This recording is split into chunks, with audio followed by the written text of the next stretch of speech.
Brace for impact. There's a woman who works the night shift at a regional airfield nobody's ever heard of, checking in student pilots, refueling puddle jumpers, filing flight plans for people who barely remember her name by the time they land. For 9 years, that's all anyone thought she was. Then, on a Thursday night in October, a military jet screamed onto an emergency frequency with barely enough fuel to stay in the air, and the voice that answered back, steady, exact, like she'd done this 1,000 times before, belonged to her. Nobody in that tower knew why a small airport night clerk sounded like she'd trained fighter pilots for a living. They were about to find out.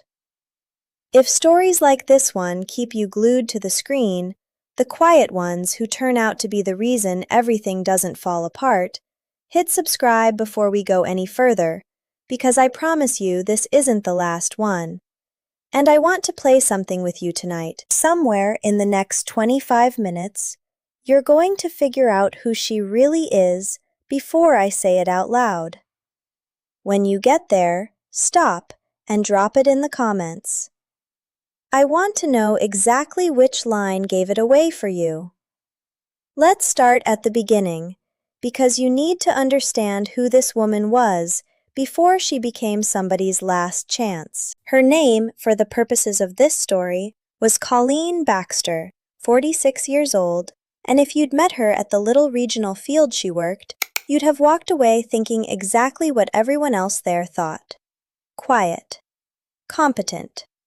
A little older than most of the ground staff, but good at her job, the kind of person you don't think about twice because there's nothing about her that asks you to. She checked weather reports, she fueled aircraft, she talked bored teenagers through their first solo flights in Cessnas that rattled every time the wind picked up. She'd been doing it for 9 years, and in 9 years, not one person at that airfield had asked her a single question about her life before she showed up there. That's not because she was secretive, exactly. It's because nobody asked. And there's something worth sitting with in that, before we go any further.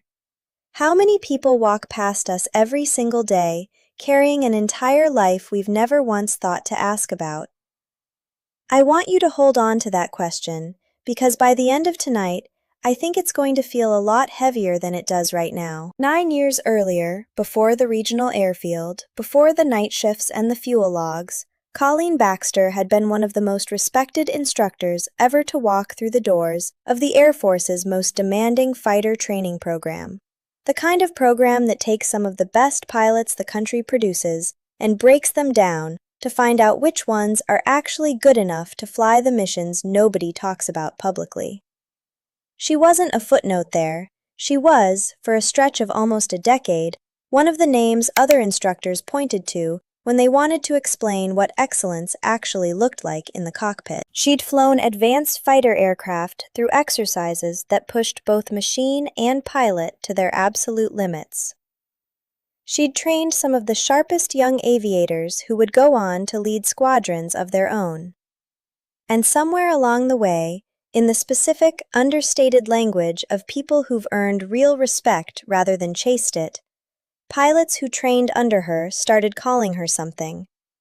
Not a nickname exactly, more like a quiet acknowledgement. They called her the steady hand. Because in a cockpit, under stress, at altitudes and speeds where panic kills people fast, Colleen Baxter simply did not rattle. Not once. Not ever, that anyone could remember. So here's the question underneath everything I'm about to tell you, and I want you thinking about it while we get there. What does it take for a woman like that, genuinely one of the best in the country at what she did, to walk away from it completely and disappear into a night shift at a regional airfield where nobody even knows her name? The answer isn't simple. And it isn't the answer people usually guess. It wasn't an injury. It wasn't a scandal. It wasn't burnout in the way people usually mean that word. It was grief, plain and enormous, the kind that doesn't care how good you are at your job. 9 years before that Thursday night, Colleen had been part of a training exercise that went wrong in the way these things sometimes go wrong. Not because anyone was careless, not because of any failure anyone could point to and fix, but because of the simple, brutal unpredictability that comes with pushing aircraft and pilots to genuine limits. A young pilot she'd personally trained, someone she'd watched grow from a nervous, promising cadet into one of the most naturally gifted aviators she'd ever worked with, died in that exercise. The investigation that followed cleared her completely. Nobody at any point, in any official capacity, ever suggested she'd done anything wrong. But there's a difference between being cleared and being at peace. And Colleen never quite found the second one. She flew a handful more missions after that, mechanically, competently, the muscle memory of a decade of excellence carrying her through motions that no longer felt like they belonged to her. And then, without much explanation to anyone, she requested a transfer.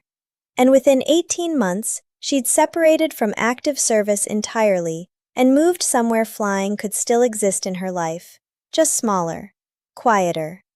Nothing that could ever again carry the weight of somebody else's life in her hands. The regional airfield was, in its own way, an act of self-preservation. She could still smell jet fuel. She could still watch planes take off and land.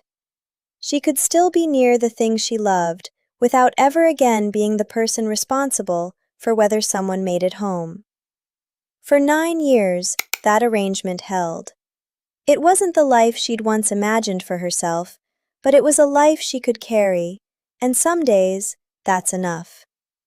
Which brings us to that Thursday night in October, an ordinary evening at an ordinary airfield, right up until the moment it wasn't. The regional field where Colleen worked sat close enough to a military training corridor that occasionally, rarely, fast military traffic passed near enough to register on civilian frequencies.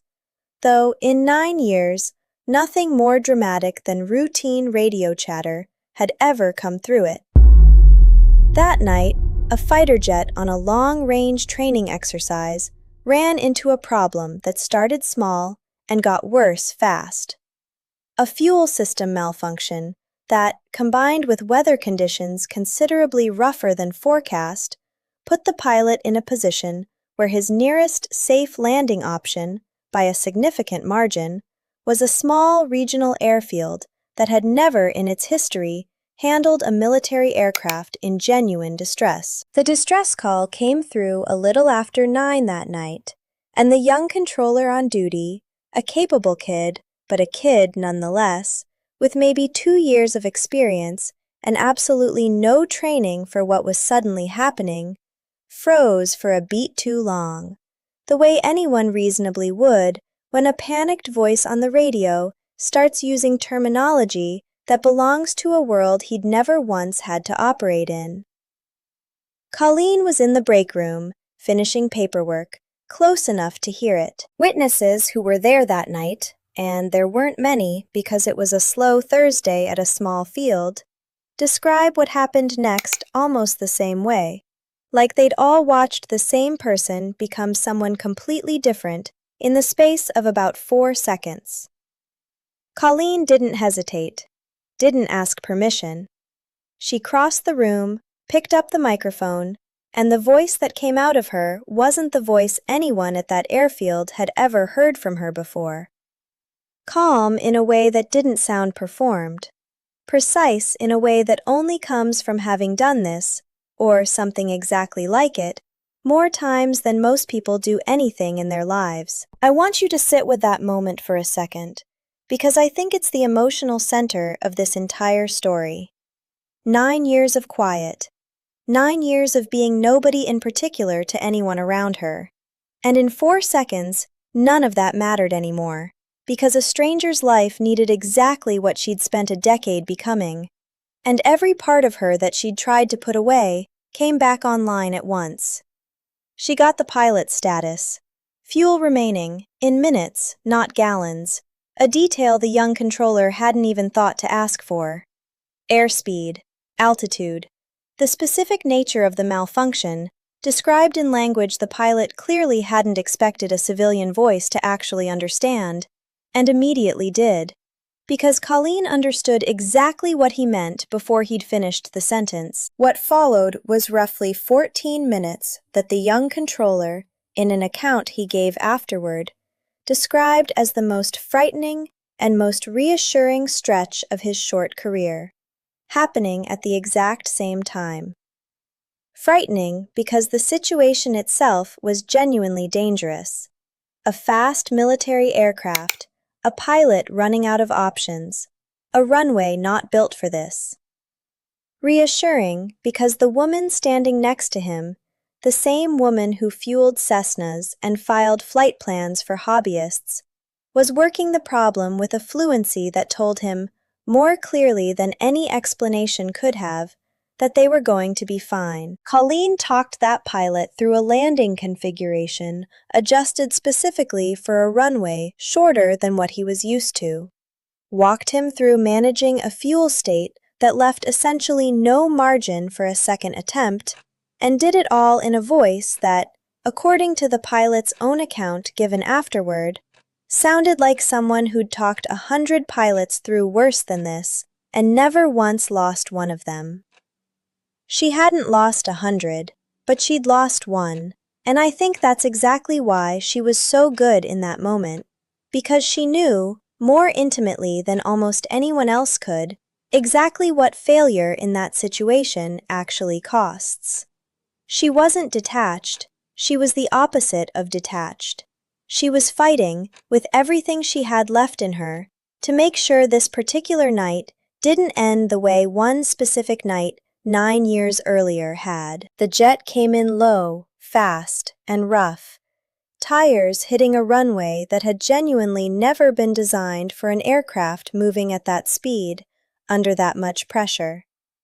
It held. The pilot walked away, and for a few seconds after the aircraft finally rolled to a stop, according to the young controller, nobody in that tower said a word, because nobody quite knew what to say to the woman who had just, calmly, without raising her voice once, kept a stranger alive. The pilot, once he'd caught his breath and processed what had actually just happened, made his way to the tower specifically to find whoever had been on that radio. What he found, according to 2 witnesses who watched the moment unfold, was a woman in a plain airfield uniform who introduced herself simply, gave no further explanation, and seemed, if anything, a little uncomfortable with how directly he was thanking her. It didn't take long for the rest of it to surface. Within a day, once the incident worked its way up through the appropriate channels and someone ran the obvious question, who exactly talks a fighter pilot through an emergency landing like that? Colleen Baxter's actual record came back, and it landed on more than one desk with the kind of weight that makes people sit up straight. The steady hand. One of the most respected instructors her old program had ever produced. Quietly working nights at a regional airfield for the better part of a decade, unknown to absolutely everyone around her. A senior officer connected to that pilot's unit made the trip out to that small airfield personally within the week. Not for paperwork, but because, as he reportedly told a colleague beforehand, you don't let something like this go unacknowledged. What he found waiting for him wasn't a woman looking for recognition. It was someone who, when he gently asked why she'd never mentioned any of it, simply said that some parts of a life are easier to live quietly than to explain out loud. He didn't push her. He understood, better than most, exactly the kind of weight that can sit behind a story like hers, and instead of asking her to relive it, he did something considerably more meaningful. He thanked her, plainly and sincerely, for a young pilot who got to go home to his family because of 14 minutes she never had to give, and hadn't hesitated to give anyway. In the months that followed, something in Colleen shifted, quietly, the way real change usually happens, rather than the dramatic way movies tend to show it. She didn't return to active flying. That part of her life, she made clear to the people who eventually asked, was closed, and closed for reasons that deserved to stay hers. But she started talking, occasionally, carefully, to a few of the young pilots training at facilities not far from her little airfield, people who'd heard some version of the story and wanted, gently, to learn from someone who so clearly had something real to teach. She never sought that role out. It found her, the same way that jet found her on an ordinary Thursday night, and this time, she let it stay. Here's what I keep coming back to about this story, and I think it's worth sitting with for a second before we wrap up.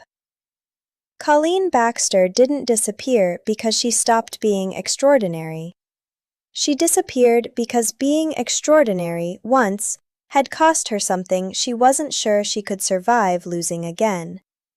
And for 9 years, the world lost the benefit of everything she knew, everything she could teach, everything she could give, not because she wasn't capable anymore, but because grief doesn't ask permission before it takes something from you. It took a genuine emergency, something entirely outside her control, to remind her, and everyone around her, that what she'd buried had never actually left. It was just waiting for the moment it was needed enough to come back out on its own. So here's my question for you tonight, and I want your real answer in the comments, not the easy one. Do you think Colleen should have found her way back to teaching sooner, given how clearly her gift never actually left her? Or do you think 9 years, however long that feels from the outside, was exactly the amount of time she needed, and that none of us really have the right to put a clock on someone else's grief? And I want to know the other thing, too. At what point in this story did you already know what was coming? Was it the call sign? The way she picked up that radio?